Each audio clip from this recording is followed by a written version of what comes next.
Today on the Transplant Helper, we're going to be discussing in detail aortic valve stenosis. It's what I'm dealing with currently. It's what I'm facing. Maybe it's something you might face in the future, so I thought you'd want to know. Stay tuned. Hit the subscribe button and click the bell notification to become part of the Transplant Helper community.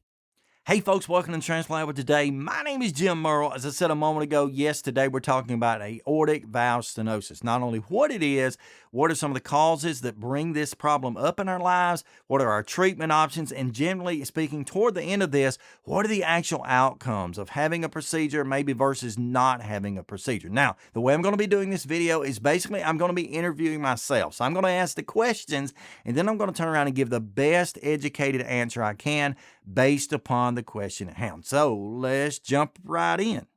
Question number 1. What is aortic valve stenosis? Well, that's actually a great question. Aortic valve stenosis basically describes any condition in which the aortic valve is either obstructed, blocked, or maybe just not functioning properly, in which there's kind of a hardening, a stiffening, a calcification, a problem within the valve that just really keeps it from doing its job. Question number 2. What causes aortic valve stenosis? Now, as far as what causes aortic valve stenosis, it basically comes down to one of two factors. One, and mainly, it's likely to come down to age, okay? Most of the time, when you find a patient dealing with aortic valve stenosis, especially when it has progressed to the point of being considered severe, that's going to be because of their age. Generally speaking, these people are upwards of 60, 65 years old. As a matter of fact, the procedure I'm going to be having here in about a week and a half or so is actually generally performed. The average age of having this procedure is 82 years old. So here I am sitting at 44. Obviously, I'm nearly half the age of the typical patient. However, we have some risk factors. As transplant patients particularly, we oftentimes have a few risk factors that are kind of put in as a bonus with our conditions that cause us to be placed in this place. But even aside from that, it's basically generally caused by a buildup of plaque and or some type of calcium deposits, cells that are deposited inside of this valve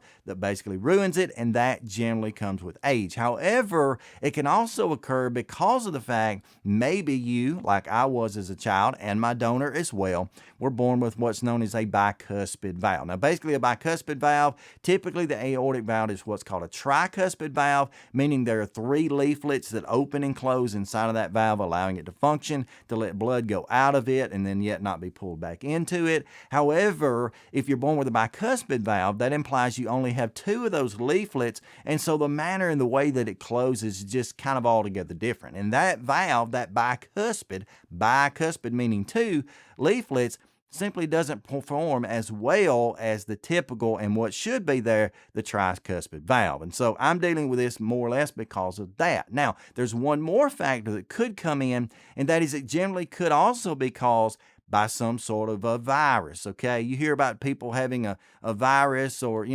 catching something and it gets to their heart and damages their heart. A lot of times that's what happens. And a lot of times it gets into this valve right here, the aortic valve, because every drop of blood that is passed through your heart all comes through this aortic valve. And so if there's any virus, any disease there, it typically is going to get there and, of course, get hung up on these leaflets. It's going to stick, and you eventually might have a problem. Question number 3. What are the treatment options available, as well as maybe some risks that go with such?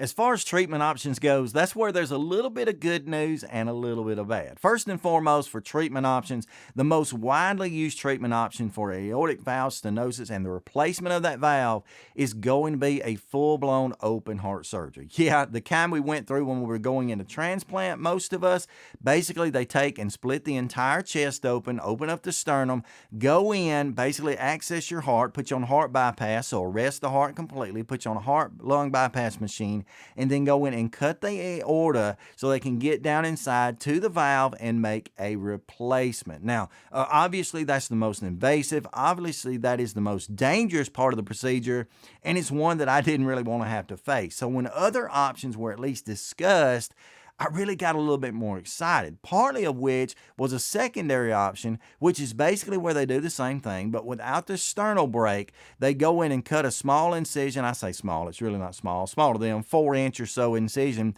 in the left side of the chest there. I think it's maybe we would call it in layman's terms, 4th or 5th rib up from the bottom, something like that. But pull those ribs open, go in and access the heart that way, and then do exactly the same thing. They've got to cut the aorta, they've got to turn around and replace the valve, put everything back together, get you back up and running. And that's a little bit less invasive, a little bit less recovery time. However, in a sense, it's just as severe as the previous, just you're going to be opened up in a different place and you don't have that sternal precaution to deal with for weeks to come. Now, as far as another option, is the one option that I'm thankful that I'm going to have access to. Wasn't sure in the beginning if I would, but it's basically a transcatheter aortic valve replacement approach. And what that really means is they're going to be going in through my femoral artery in my leg, typically like they would for, say, a left heart cath for some of us.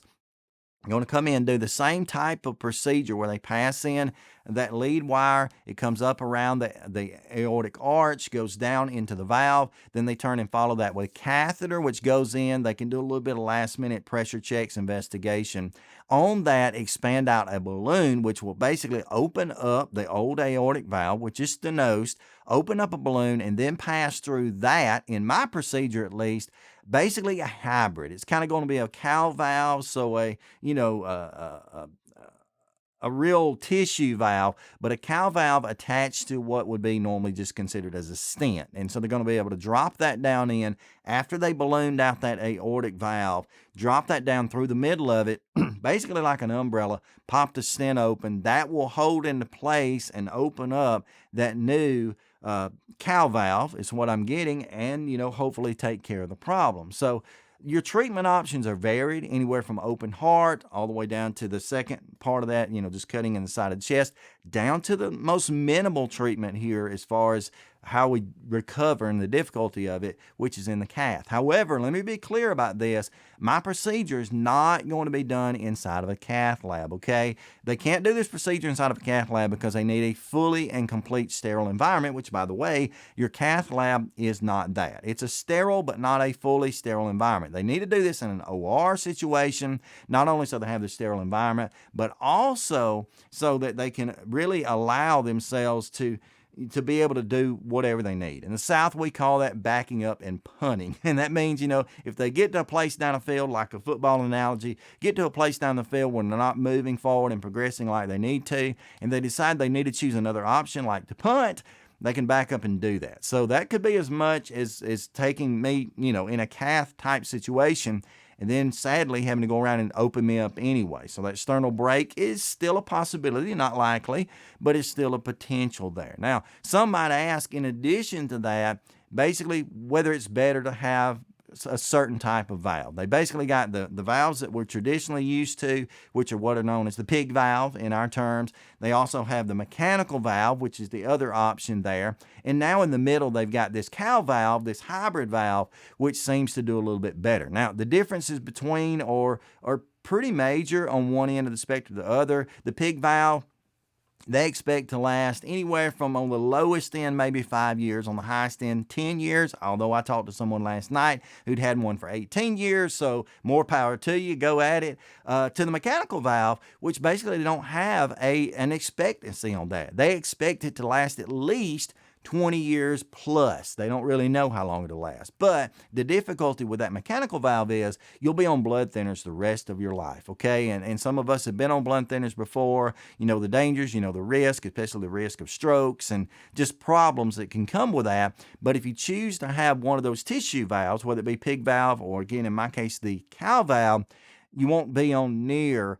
the blood thinners and those types of things. As a matter of fact, I'm going to be actually on a blood thinner for only about 6 months. After that, I'll come completely off of that, go back to that 81 milligram baby aspirin, as we call it, and be fine with that. Okay, so that's the two ends of the spectrums. One is the longevity, how long the valves will last.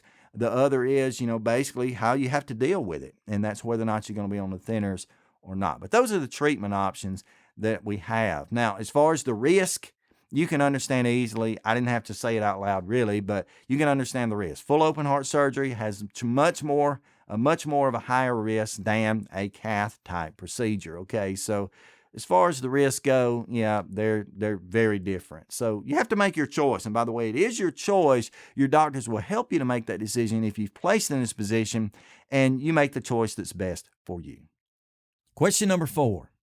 What are the outcomes if I choose to have a procedure done versus maybe if I choose not to do anything?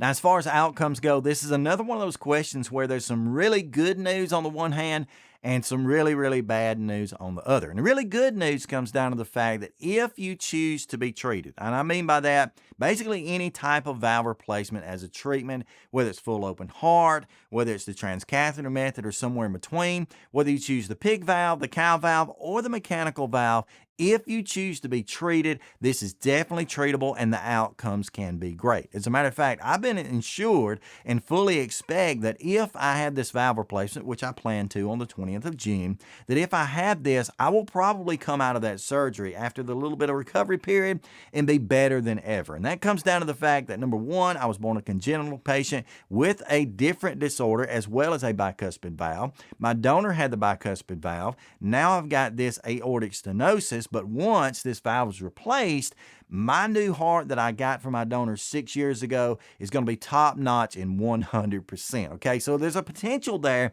that after this procedure, I could be so much better off than I've ever been in my 44 years. And that's what I expect. And that can be the case for most of us. So if you choose to be treated, the outcomes are very, very good. Now, if you choose not to be treated, like I almost thought about, saying, hey, why don't we just not bother doing this? As one of my friend's daddies used to tell him as a kid, why don't we say we did and don't? That kind of thing. Well, if I were to, or if any of us were to choose to be treated, once we reach the point of what's considered severe aortic valve stenosis, the outcome is absolutely simple. And the way I'm going to explain that to you is by showing you a clip or two here from a video I watched the other day and allow you to hear the words out of a doctor's mouth and allow you to really grasp and understand. And I'll tell you before you watch this, these words can be quite disturbing, but check it out. And that's important because aortic stenosis, when it becomes severe, is a deadly disease. It's as deadly as a severe form of cancer. The difference is there's a very easy fix for aortic stenosis, and that's valve replacement. Symptomatic compared to asymptomatic aortic stenosis is a very important fork in the road for decision making in clinical medicine. There have been many documentations and studies done that show that once someone with aortic stenosis becomes symptomatic, their survival is dramatically reduced. In fact, as we said before, the survival curve looks as if they have a very severe form of a bad cancer. It's almost a straight line down. Now, as you can see there, that is definitely not an option. Dealing with anything that puts me in the same position as someone who has a severe late-stage cancer, that's not what I want to deal with. So I'm excited, really, somewhat happy, certainly happy, somewhat excited, maybe I should say it, to actually have this procedure available. So all this video has been about is really giving you a grasp, an idea, a way of thinking about aortic valve stenosis, what the outcomes are, all of these things in between to really let you decide what you may need to do in life. Because let's be honest about it, we're transplant patients. We're dealing with something that generally speaking is a treatment and not a cure. We're probably going to have to face some type of issue in the rest of our lives. And if it come up that is some form of stenosis of the heart, particularly this aortic valve, it's definitely going to be something you need to have monitored closely as well as consider